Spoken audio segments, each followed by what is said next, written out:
This is Teacher Shawi and welcome to Story Time! Another day ng pagkukwentuhan. Okay, so in my previous video, I talk about the things that we need to consider when we are reading for younger kids, 2 years old to 4 years old. So right now, I'll be giving you naman some tips on how to develop the listening skills and the comprehension skills of older kids, yung mga 6 to 8 years old. Um, this is the best way or this is the best time for them to learn how to comprehend whatever book that is being read to them. Okay, so for 5 to 8 years old, the books may contain colorful pictures also, but the texts are smaller and there are more text. So mas mahaba yung story niya. Books with longer stories. That's for children 4, 5 to 8 years old. Okay. So like what I've said earlier, this is the best time or the best way to develop their reasoning skills. Okay. You have to be ready. Last time I told you na before you read a story, you have to read it first on your own so that you'll be ready. So in developing the comprehension skills and the listening skills, you have to be prepared. Before you do the storytelling, you can prepare 4 to 5 questions that will test their comprehension and their listening skills. Okay, so you can use the WH question. What, where, when, and even how. Okay, depending on the story that you're reading. Now, one of the best question that I can recommend to you is the open-ended question. So what is open-ended question? Open-ended question, for this question, there's no wrong answer. So the answer is purely coming from the idea or critical thinking of the kids. So sila mismo yung nag-isip. So napakaganda po ng pagbibigay ng mga open-ended questions sa mga bata. And then, before you reveal the ending of the story, you can also teach them how to predict outcomes. So if the children are really listening, they'll be able to think of what will happen next to the story. So that is predicting outcome. Okay. So that is why nga sabi ko, dapat ready ang storyteller, ready ang teacher. Read the book first before you read it to your kids. So, those are the basic tips that I can give you to develop your kids' listening skills and comprehension skills. Always be ready with questions. Oh, you can also give motive question. Motive questions are given before the storytelling, or it's something that will motivate them or give them idea about what the story is all about. For example, the story that you'll be using is about, it talks about love for our family or our mom or dad. You can ask them, your first motive question is, might be, do you love your parents or do you love mommy and daddy? So, how do you show your love for your mom and dad? So, those questions will help them to understand more the story. Yon. So, that is the importance of giving questions. It will develop their listening skills and their comprehension skills. Okay. So now, let's start with our story for today.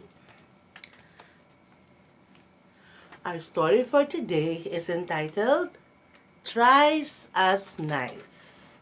Thrice As Nice. Written by Lina Diaz de Rivera and illustrated by Marcy Dansley. Chin Chin, Ella, and Trixie are triplets. When they were little babies, friends visited them. They saw only diapers hanging in and out of their house. There were diapers in the porch, in the yard, diapers and little clothes everywhere. There were diapers in the living room. They were diapers in the dining room. The place looked like a little stadium, full of pennants and flaglets. But everyone who left the place after the visit wore a smile on their faces. As babies, they looked very much alike. It was very hard to tell who was who. By the time they entered preschool, you could begin to tell them apart. Chin Chin has a little mole on her chin, something she got from her mother. Now you know where she got her name. Ella has dimples, just like her lolos. And Trixie always wear her hair long. All of them have bangs. But Chin Chin and Ella prefer a bob. Trixie loves her ponytail. She has a collection of pretty claps that keep her hair in place. It is wonderful to see that they are different in other ways. Trixie always leaves her plate clean. She also eats fast.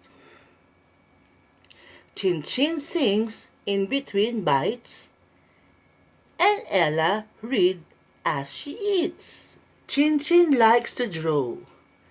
Her school bag is full of crayons and paints, and her works are displayed in their class homeroom. Ella loves math. She wins math quizzes and bees very easily. Trixie enjoys role-playing.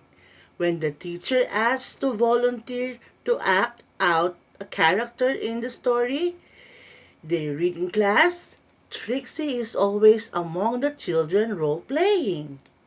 Trixie, Ella, Chin Chin, all of them love school very much. When the triplets were toddlers, they always dressed the same way. Their parents and their relatives thought they were cute when they wore the same pinafore, jeans, and shorts. They even wear the same sandals and shoes. Slowly, their tastes begin to show. Chin Chin's favorite color is yellow.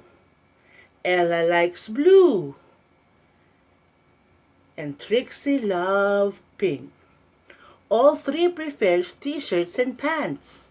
When they need to dress up for a special occasion, they wear ruffles and laces and their favorite colors.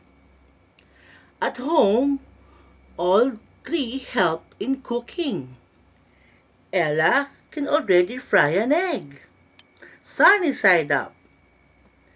Trixie can mix the vegetable salad. And Chin Chin is good in icing the cake. On weekends, they help in washing the car. They also help in the garden. Their parents are proud of them.